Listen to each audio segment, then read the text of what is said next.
Filosofía en el Ómnibus. La columna de pensamiento del profesor Damián Mosso.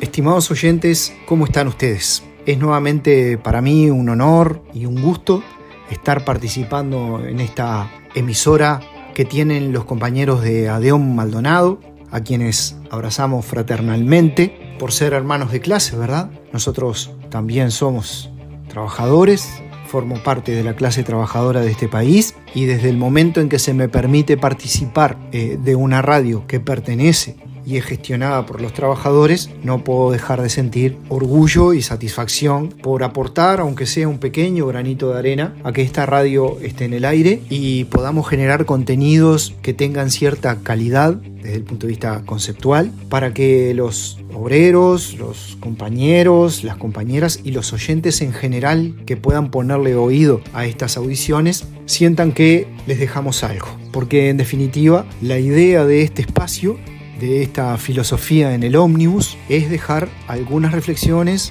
y algunos análisis bastante simples y rudimentarios acerca de la postura de ciertos filósofos o de ciertas temáticas que integran el pensamiento filosófico de la humanidad de una manera, claro está, muy modesta, que es lo que yo puedo hacer.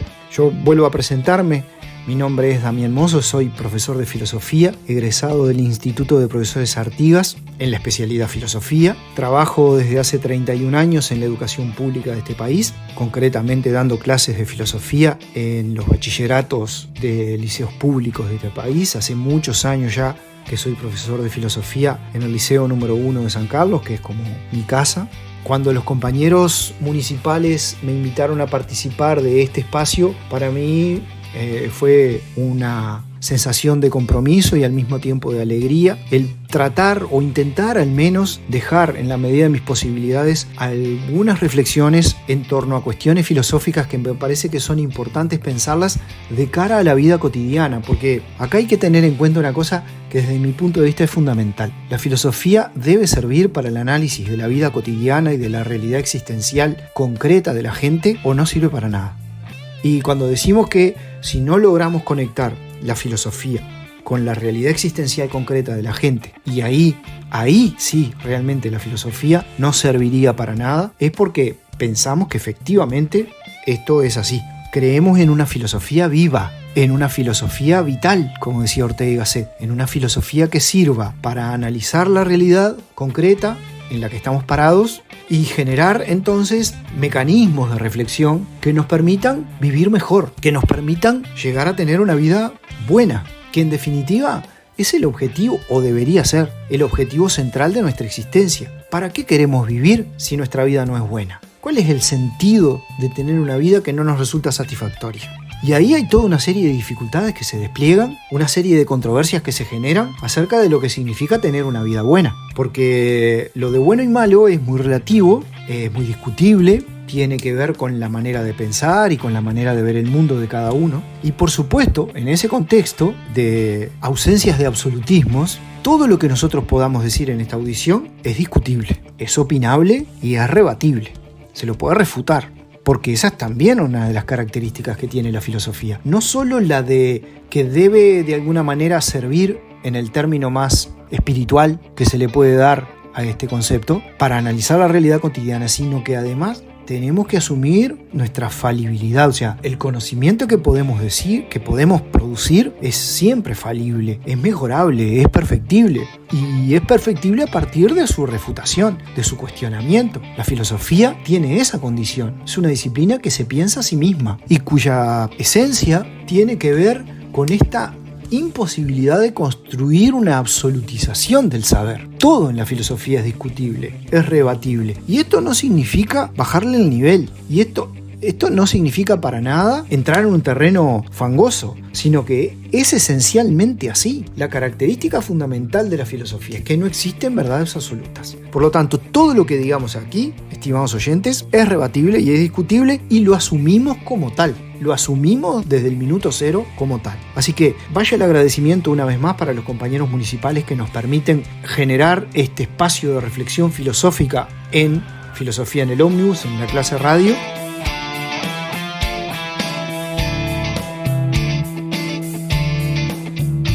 Y bueno, en las dos audiciones anteriores, en las dos presentaciones anteriores, estuvimos hablando de un filósofo francés muy importante, muy atractivo, llamado Michel Foucault. Allí estuvimos planteando temáticas como el poder, la implicancia que el poder tiene en nuestras vidas, la prisionalización, la generación de esta especie de gran ojo que todo lo ve, la concepción Foucaultiana como un análisis de la sociedad en la que vivimos, que tiene ciertas características, entre ellas la observación permanente, concreta, la vigilancia, el control de nuestro comportamiento, la ausencia de libertad en la medida en que formamos parte de una sociedad que está permanentemente vigilada, y estuvimos trabajando cuestiones de ese tenor. Hoy vamos a hacer referencia de manera muy primaria a la postura de un filósofo que últimamente está bastante de moda, cuya postura, inclusive la esencia de su pensamiento, viene siendo muy cuestionada. Hay algunos que dicen que ni siquiera es un filósofo, algunos sostienen la idea de que ha generado una filosofía como barata, de calidad baja o inferior con respecto a otros pensadores de otras épocas.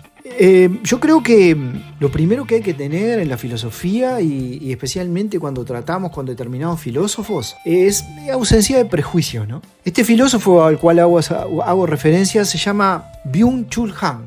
Es un filósofo que, repito, se ha puesto de moda en estos últimos tiempos. Sus obras se han vendido a gran nivel en todas partes del mundo. Han es un filósofo nacido en Seúl, la capital de Corea del Sur, en el año 1959. Y acá ya hay como un primer prejuicio contra el cual tenemos que luchar, que es el prejuicio del origen de este filósofo. Estamos hablando de un filósofo asiático. Y para nosotros Asia es como un mundo desconocido. Estamos hablando de un filósofo coreano y lo primero que me parece que tendríamos que tener es la suficiente apertura mental como para darnos cuenta de que formamos parte nosotros de una filosofía que es claramente eurocéntrica, que en América Latina todavía seguimos teniendo como ciertos criterios coloniales al momento de pensar y de analizar el mundo, de hacer filosofía, a punto tal esto de que en la historia de la filosofía latinoamericana, una de las preguntas primordiales es si existe una filosofía en América Latina. Yo estoy convencido que sí, que hay filósofos latinoamericanos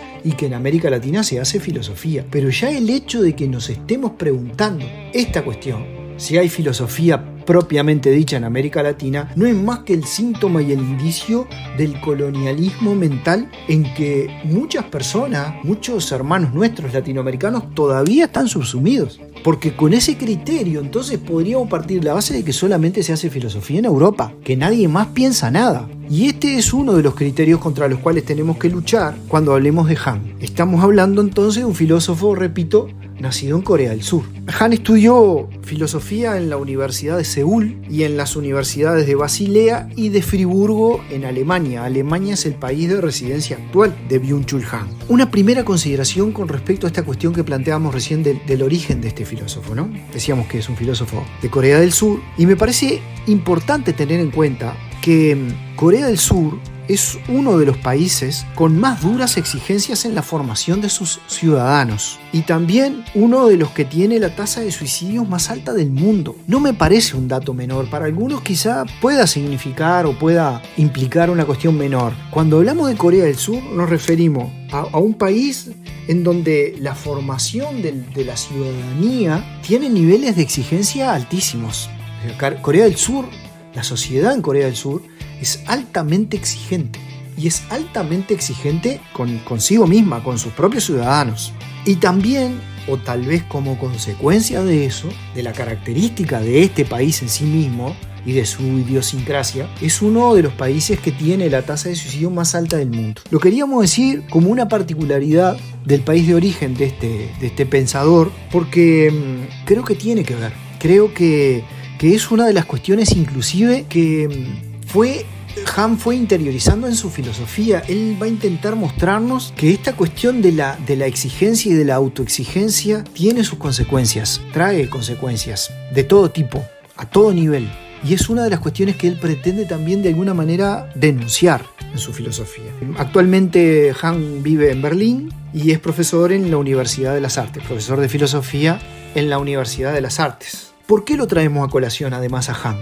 Bueno, en primer lugar, porque me parece que es un pensador valioso en sí mismo, desde mi modesto punto de vista. Pero además, pero además porque nosotros trabajamos Foucault en las 2 audiciones anteriores. Y uno de los filósofos referencia de Han es Foucault. Pero Han no solo le hace agregados a la filosofía Foucaultiana, sino que además en algunos de sus conceptos centrales la cuestiona, la critica y parte del postulado de que la sociedad y las ideas sobre la sociedad que construyó Foucault han quedado perimidas, ya han sido superadas, dice Foucault, porque esas mismas sociedades se transformaron, se modificaron en el ejercicio del poder. Ahora, características del pensamiento y de la manera de vivir de nuestras sociedades que no se corresponden estrictamente con las categorías construidas por Foucault. Eso lo vamos a ver más adelante. Han es fuertemente crítico de la cultura tecnológica imperante en el mundo de hoy. Es esta una de las características centrales de la filosofía de Han. Él es extremadamente duro, muy crítico del avance tecnológico y de las consecuencias que el avance tecnológico ha traído para el mundo que habitamos, desde múltiples visiones y de múltiples perspectivas. Y vamos a dejar planteados hoy algunos conceptos importantes en la filosofía de Han. En primer lugar, como primer pilar así de su concepción filosófica, tenemos el concepto de negatividad. ¿Qué es lo que quiere decir Han cuando habla de negatividad? Él sostiene que vivimos en el mundo del me gusta, a través de las pantallas, y que nuestras vidas parecen buscar el sentido de la existencia en la aprobación vacía de las redes sociales. Por eso hacíamos referencia recién a la crítica que formula Han a esta tecnologización absoluta del mundo que parece dominarnos y parece invadir toda nuestra existencia. Entonces, este concepto de negatividad tiene que ver con esta concepción de que vivimos en un mundo en donde lo que importa es el me gusta del otro, ¿verdad? O sea, lo que buscamos constantemente es que el otro reconozca, aplauda y de alguna forma premie lo que hacemos, lo que decimos y cómo nos comportamos a través de esta cuestión del me gusta. Bueno, de hecho ustedes saben que en las redes sociales, que hay redes sociales que tienen una opción me gusta para que yo apruebe lo que estoy viendo, pero no hay una opción del no me gusta. Esa opción no está, no aparece. ¿Y por qué no aparece? ¿Es casualidad que no aparezca? No, dice Han, no aparece porque justamente vivimos en una sociedad que lo que busca es la gratificación rápida, instantánea, momentánea de lo que hacemos, decimos o publicamos. La negatividad es la imposible opción del no me gusta, la opción de oponerse a lo dado en no existe, que era un poco lo que queríamos decir recién. ¿A qué se refiere Han con esto de la negatividad? Que la opción del no me gusta no está, no forma parte del conjunto de opciones que me dan, por ejemplo, las redes sociales. Entonces, eso se convierte en una constante, en una manera de ver el mundo, en donde la posibilidad de oponerse a lo dado no está, no existe. Es decir, vivimos en un mundo en el que a la larga se impone un modelo de realidad, un modelo de ser, se nos impone, pero además se nos impone la imposibilidad de no pertenecer, la imposibilidad de no formar parte de ese modelo. Y eso para Han es extremadamente preocupante. Es un indicio de la falta de libertad absoluta que tenemos al movernos desde el punto de vista social. Ese es un primer concepto importante a tener en cuenta. El concepto de negatividad. Lamentablemente, dice Han, formamos parte de un mundo, de una realidad en la que la imposición a lo dado no está presente. Y por lo tanto nuestras posibilidades de ser libres se ven cada vez más reducidas. Y otro concepto importante en la filosofía de Han, que me gustaría hoy, en relación con esto que estamos diciendo, dejar aquí planteado, es el exceso de positividad. Así lo llama Han, exceso de positividad. ¿A qué se refiere Han? Y tiene que ver con esto que hablábamos de la negatividad recién. Han cree que nuestra incapacidad, digámoslo así, técnica para tratar con la negatividad tal como la experimentamos en las redes, hace imposible que podamos entender a los que no viven como nosotros. Es como una forma de violencia sutil, una especie, él la llama de violencia neuronal, que desemboca en una sobreabundancia de lo idéntico. O sea, a ver si me explico. ¿A qué se refiere Han con esto del exceso de positividad?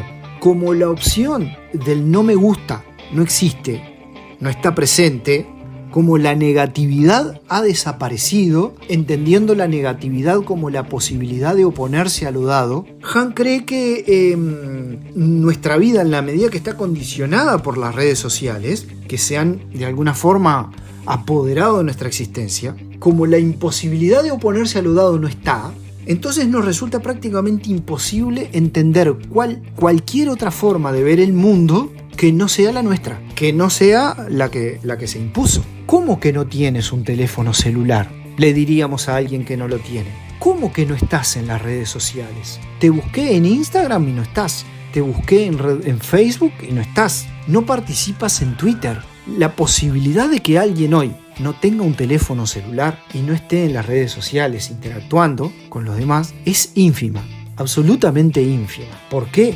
Porque la posibilidad técnica del no me gusta, la imposibilidad de plantear una alternativa al mundo en el que vivimos, prácticamente ha desaparecido. Entonces, eso, según Han, constituye una forma de violencia. Es una forma de violencia simbólica. Es decir, el hecho de que no tengamos la posibilidad de oponernos al modelo de vida que se nos asignó es ya una forma de violencia sutil, una violencia encubierta, como él la llama, una violencia neuronal. O sea, es una forma de violencia simbólica que se va como introyectando en nuestra mente.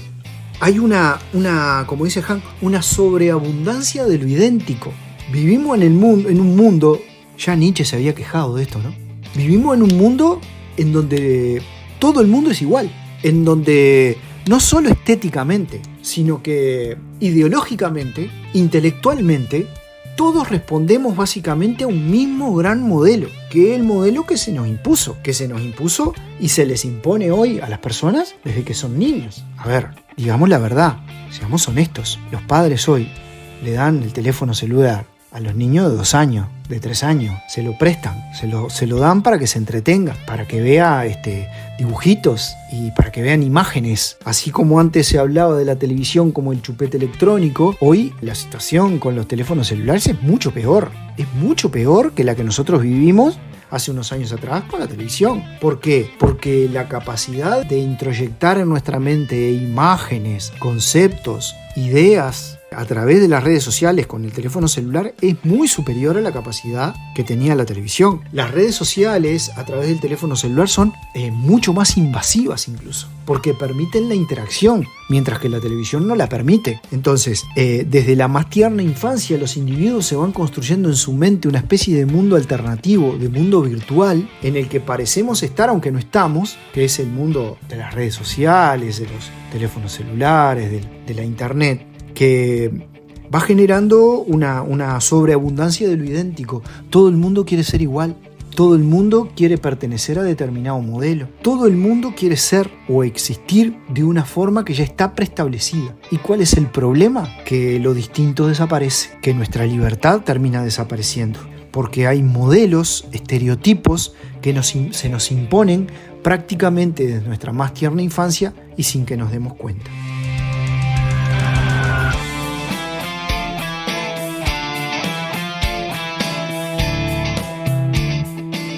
Voy a leer ahora de una obra de Byung-Chul Han que se llama La Sociedad del Cansancio, un párrafo, ya casi llegando al final de la audición y para no aburrirlos demasiado. Hay un libro de Byung-Chul Han que se llama La Sociedad del Cansancio, recomiendo su lectura, en la que él plantea que su concepción del mundo, de su filosofía, si bien toma base en Foucault, porque Foucault ya había hablado de estas cosas, lo va a hacer desde otra perspectiva, ¿no? Entonces, Han dice, la sociedad disciplinaria de Foucault, que consta de hospitales, psiquiátricos, cárceles, cuarteles y fábricas, ya no se corresponde con la sociedad de hoy en día. En su lugar se ha establecido desde hace tiempo otra completamente diferente, a saber, una sociedad de gimnasios, torres de oficinas, bancos, aviones, grandes centros comerciales y laboratorios genéticos. La sociedad del siglo XXI ya no es disciplinaria, sino una sociedad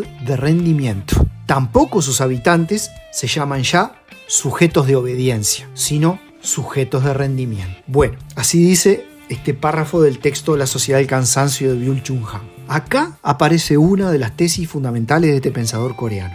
La idea de Han es que el análisis que hacía Foucault del mundo el análisis filosófico de Foucault sirvió para la época en la que Foucault vivió y para lo que conoció Foucault, pero el mundo ha cambiado, dice Han. Y ahora las principales categorías de Foucault han quedado obsoletas, porque Foucault hablaba de que vivimos en una sociedad disciplinaria basada en hospitales psiquiátricos, cuarteles, cárceles y fábricas. Y esa categorización, dice Han, ha comenzado a cambiar. Y ha comenzado a cambiar fuertemente. Entonces Han dice, por supuesto que los hospitales, los manicomios, las cárceles, los cuarteles y las fábricas siguen existiendo. Claro que sí, pero en realidad vienen siendo sustituidos por otras categorías arquitectónicas como las que plantean acá. Los gimnasios, ¿no? Fíjense la vigencia del pensamiento de Han, ¿no? Como cada vez en el mundo vemos que hay más y más gimnasios a los que la gente concurre para tener o supuestamente conseguir un cuerpo con determinadas características. Torres de oficinas, ustedes observen la arquitectura de cualquier ciudad hoy, hay cada vez más oficinas. Es más, los planes de construcciones de viviendas que los gobiernos han establecido rara vez se convierten en viviendas para los trabajadores. La inmensa mayoría va a parar al sistema financiero y a la especulación inmobiliaria que los convierte a esas, en principio, viviendas en oficinas. Bancos, cada vez hay más entidades financieras. Observen ustedes cómo pululan los bancos, las entidades financieras, las casas de préstamos, aviones, grandes centros comerciales. En cualquier ciudad hoy hay algún shopping, laboratorios genéticos, las grandes farmacéuticas se han apoderado de muchos espacios hoy. Es un poco el análisis que hace Han hoy. Él plantea, la concepción del mundo que tenía Foucault fue válida, por supuesto, y fue extremadamente valiosa para el momento que conoció Foucault. Pero ahora esa historia ha cambiado. Y vieron cómo termina el párrafo, ¿no? Lo vuelvo a leer. La sociedad del siglo XXI ya no es disciplinaria, como creía Foucault. Ahora es una sociedad de rendimiento. Tampoco sus habitantes, se refiere a todos nosotros, se llaman ya sujetos de obediencia, como lo llamaba Foucault. Ahora hablamos de sujetos de rendimiento. O sea que el concepto de obediencia se ha transformado en rendimiento. Y acá él va a empezar a delinear una de las ideas o conceptos que para él tienen hoy cada vez más vigencia. Cada uno de nosotros se ha convertido en un sujeto de rendimiento que está, sobre todo, sujeto a los designios de sí mismo. Es decir, la idea de Han es que antes nos explotaba un explotador externo a nosotros. Por ejemplo, el patrón, el jefe, el dueño de la fábrica. Y ahora, dice Han, eso cambió. Ahora nos autoexplotamos. Somos nosotros los que nos hemos convertido en nuestros propios explotadores. Tenemos que ser sujetos de rendimiento. Nosotros nos exigimos cada vez más a nosotros mismos. Nosotros nos botoneamos cada vez más a nosotros mismos. Nosotros nos reprimimos cada vez más a nosotros mismos. Nosotros nos boicoteamos a nosotros mismos cada vez más. Es un poco la idea de Han, que hemos pasado de ser sujetos de obediencia, Foucault, a sujetos de rendimiento. Por eso, dice Han, es que cada vez vemos más que se extiende en el mundo la idea del emprendedurismo. Cada uno de nosotros tiene instalada en su cabeza el mito de que si trabajamos para nosotros ya no seremos explotados. Mentira, dice Han. Completamente falso. La autoexplotación es todavía peor que la explotación por parte de ajenos o de terceros, porque nosotros nos hemos convertido en seres absolutamente crueles con nosotros mismos. Tenemos que rendir, y si no rendimos, no servimos. Estimados oyentes, la vamos a dejar por acá. Esto fue una introducción al pensamiento de Han, en el que tratamos simplemente de fijar algunas ideas o conceptos básicos para después irnos adentrando con un poco más de conocimiento en su filosofía.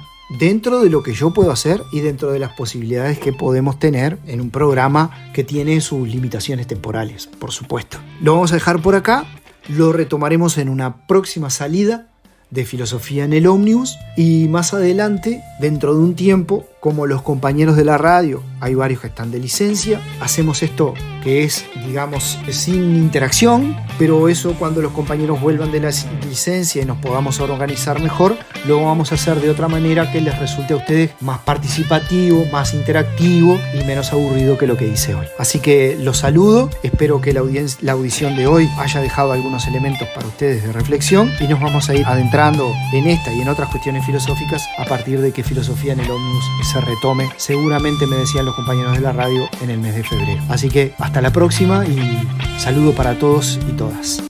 La Clase Radio. Una creación de la Asociación de Obreros y Empleados Municipales de Maldonado, Uruguay.